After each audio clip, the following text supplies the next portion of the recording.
ಹಾಗೆ ತೆಗೆದ್ರೆ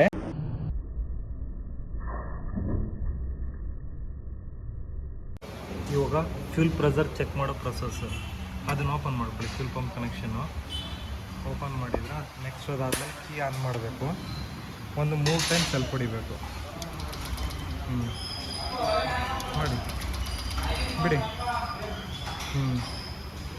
ಮಾಡಿ ಇನ್ನೊಂದು ಟೈಮ್. ಇವಾಗ ಕೀ ಆಫ್ ಮಾಡ್ಕೋಬೇಕು. ಇವಾಗ ಇದು ಕನೆಕ್ಷನ್ ತೆಗೀರಿ. ಇವಾಗ ಅದು ತೆಗೆದ್ಮೇಲೆ ನೋಡಿ ಪ್ರೆಷರ್ ಇರೋಲ್ಲ ಇದರಲ್ಲಿ, ಹೊರಗಡೆ ಬರೋಲ್ಲ. ಇಲ್ಲ ನೀವು ಹಾಗೆ ಡೈರೆಕ್ಟ್ ಏನಾದರೂ ತೆಗೆದುಬಿಟ್ರೆ ಇದನ್ನು, ಈ ಪ್ರೆಷರ್ ಇರುತ್ತಲ್ಲ ಫ್ಯೂಲ್ ಪ್ರೆಷರು, ಅದು ಕಣ್ಣಿಗೆ ಇಲ್ಲ ಮುಖಕ್ಕೆ ಏನಾದರೂ ಹೊಡೆಯುತ್ತೆ. ಅದಕ್ಕೋಸ್ಕರ ಡೈರೆಕ್ಟ್ ಇದು ಮಾಡಬಾರ್ದು. ಇವಾಗ ಏನು ಮಾಡಬೇಕು, ಇದು ಪ್ರೆಷರ್ ಗೇಜ್ ಇದೆಯಲ್ಲ, ಈ ಪ್ರೆಷರ್ ಗೇಜ್ ತೊಗೊಂಡು ಇಲ್ಲಿ ಕನೆಕ್ಟ್ ಮಾಡಬೇಕು. ಇದು ಕನೆಕ್ಟ್ ಆಯಿತಾ? ನೆಕ್ಸ್ಟ್ ಇವಾಗ ಈ ಎಕ್ಸ್ಟ್ರಾ ಪೈಪ್ ತೊಗೊಬೇಕು. ಎಕ್ಸ್ಟ್ರಾ ಪೈಪನ್ನು ಅಲ್ಲಿಗೊಂದು ಕನೆಕ್ಟ್ ಮಾಡಬೇಕು, ಇಲ್ಲಿಗೊಂದು ಕನೆಕ್ಟ್ ಮಾಡಬೇಕು.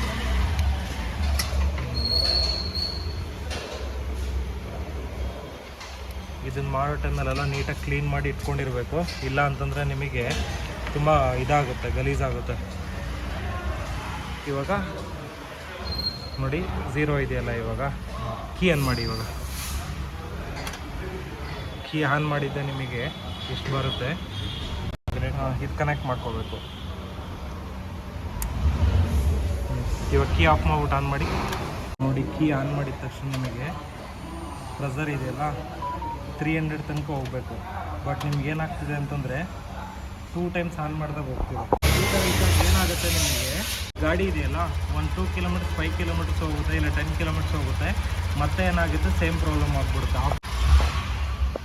ಇವಾಗ ಫ್ಯೂಲ್ ಫಿಲ್ಟರ್ ಹೊಸದು ಹಾಕಬೇಕು. ಅದಕ್ಕೋಸ್ಕರ ಈ ಲಾಕ್ಸ್ ಇದೆಯಲ್ಲ, ಈ ಲಾಕ್ಸ್ ಇಲ್ಲಿ ಬರುತ್ತೆ. ಇದನ್ನು ಇನ್ನೇ ಮಾಡ್ಕೋಬೇಕು. ಇನ್ನೇ ಮಾಡಿಕೊಂಡು ಇದು ಕನೆಕ್ಷನ್ ರಿಮೂವ್ ಮಾಡಿ, ಇದನ್ನು ಕನೆಕ್ಷನ್ ರಿಮೂವ್ ಮಾಡಿ, ಇಲ್ಲಿ ಪಿಂಚ್ ಪ್ಲೇಯರ್ಸ್ ಇದೆ ನೋಡಿದ್ರಾ, ಈ ಪಿಂಚ್ ಪ್ಲೇಯರ್ ಲಾಕ್ ಮಾಡಿಬಿಟ್ಟು ಇವಾಗ ಫ್ಯೂಲ್ ಪಂಪ್ ಹೊರಗಡೆ ತಗೋಬೇಕು. ಸ್ವಲ್ಪ ಕಷ್ಟ ಆಗುತ್ತೆ, ನೋಡ್ಬಿಟ್ಟು ತಗೋಬೇಕಾದ್ರೆ. ಪಂಪ್ ಹೊರಗಡೆ ತೆಗ್ದಿದ್ದೀವಿ. ಇವಾಗ ಓಪನ್ ಮಾಡಬೇಕಿದು. ಓಪನ್ ಮಾಡಿದ್ಮೇಲೆ ಕಂಡೀಷನ್ ಆಗಿದೆ ನೋಡೋಣ. ಓಪನ್ ಮಾಡಿ.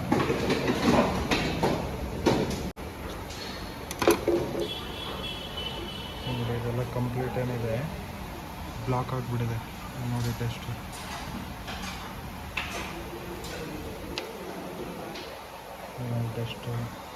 ಹೊರಗಡೆ ಎಷ್ಟು ಮಣ್ಣಿದೆ. ಇದು ಹೊಸದು,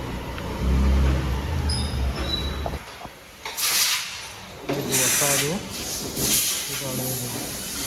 ಕಂಡೀಷನ್ ನೋಡಿ ಹೇಗಿದೆ ಎಲ್ರದ್ದು. ಓರಿಂಗ್ ಹಾಕೋಬೇಕಿದು. ಓರಿಂಗ್ ಹಾಕಿದ್ಮೇಲೆ ಇದರಲ್ಲಿ ಪಾಯಿಂಟ್ ಬರುತ್ತೆ ಫಿಲ್ಟ್ರಲ್ಲಿ. ಇದು ನೋಡಿ ಇಲ್ಲಿದೆಲ್ಲ, ಈ ಪಾಯಿಂಟಿಗೆ ಈ ಥರ ಫಿಕ್ಸ್ ಮಾಡಬೇಕು. ಇವಾಗ ಈ ಥರ ಕೂತ್ಕೊಬಿಡುತ್ತೆ. ಅದಾದಮೇಲೆ ನೆಕ್ಸ್ಟು ಹೊಸ ಓರಿಂಗ್ ಹಾಕೋಬೇಕು. ಹೊಸ ಓರಿಂಗ್ ಹಾಕಿದ್ಮೇಲೆ ಇದನ್ನ ಈ ಥರ ಫಿಕ್ಸ್ ಮಾಡಬೇಕು. ಫಿಟ್ ಆಗಬೇಕು. ಇದನ್ನು ಇವಾಗ ನೋಡಿ ಹೊಸ ಫ್ಯೂಲ್ ಫಿಲ್ಟ್ರ್ ಹಾಕಿದೆ. ಕೀ ಆನ್ ಮಾಡ್ತಾ ಇದ್ದೀನಿ. 1 ಟೈಮ್ ಕೀ ಆನ್ ಮಾಡಿದರೆ ನಿಮಗೆ 300 ತನಕ ಬಂತು. ಕಂಟಿನ್ಯೂ ಆಗಿರುತ್ತೆ. ರೈಸ್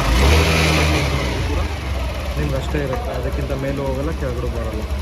ಅಕಸ್ಮಾತ್ ಫ್ಯೂಲ್ ಫಿಲ್ಟರ್ ಏನೋ ಬ್ಲಾಕ್ ಆಗಿದೆ ಅಂತ ಹೇಳಿದ್ರೆ ನಿಮಗೆ 50ಗೆ ಬರುತ್ತೆ, ಇಲ್ಲ 100ಗೆ ಬರುತ್ತೆ. ಅಲ್ಲೇ ಬಂದು ಸ್ಟಾಪ್ ಆಗಿಬಿಡುತ್ತೆ. ಮತ್ತು ನೀವು ಒಂದು 3-4 ಟೈಮ್ ಸೆಲ್ಫ್ ನೋಡಿದಾಗ ನಿಮ್ಗೆ ಅಲ್ಲಿಂದ ನಿಮಗೆ ಜಾಸ್ತಿ ಆಗುತ್ತೆ. ಬಟ್ ಆ ಥರ ಏನಾದರೂ ನೀವು ಕೀ ಆನ್ ಮಾಡಿದ ತಕ್ಷಣ 300 ತನಕ ಬರಲಿಲ್ಲ ಅಂತ ಹೇಳಿದ್ರೆ, 280-300 ತನಕ ಬರಲಿಲ್ಲ ಅಂದರೆ ಕಂಪಲ್ಸರಿ ಫ್ಯೂಲ್ ಫಿಲ್ಟರ್ ಚೇಂಜ್ ಮಾಡಲೇಬೇಕಾಗುತ್ತೆ. ನೀವು 2-3 ಟೈಮ್ ಕೀ ಆಫ್ ಮಾಡಿಬಿಟ್ಟು ಆನ್ ಮಾಡಿದರೆ ಬರುತ್ತೆ, ಪ್ರೆಷರ್ ತೋರಿಸುತ್ತೆ ಅದರಲ್ಲಿ. ಬಟ್ ಪ್ರಾಪರ್ಲಿ ಫ್ಯೂಲ್ ಸಪ್ಲೈ ಆಗ್ತಿರಲ್ಲ. ಇದು ಹೇಗೆ ಅಂತ ಹೇಳಿದ್ರೆ ಅದೇ ಫಸ್ಟೇ ತೋರಿಸಿದ್ವಲ್ಲ, ಫಸ್ಟೇ ತೋರಿಸಿದ್ದು ನಿಮಗೆ ಸೇಮ್ ಅದೇ ಥರ ಕನೆಕ್ಷನ್ ರಿಮೂವ್ ಮಾಡಿಬಿಟ್ಟು ಮತ್ತೆ ಅದೇ ಥರ ಹಾಕೋದು, ಸೇಮ್ ಪ್ರೊಸೆಸ್.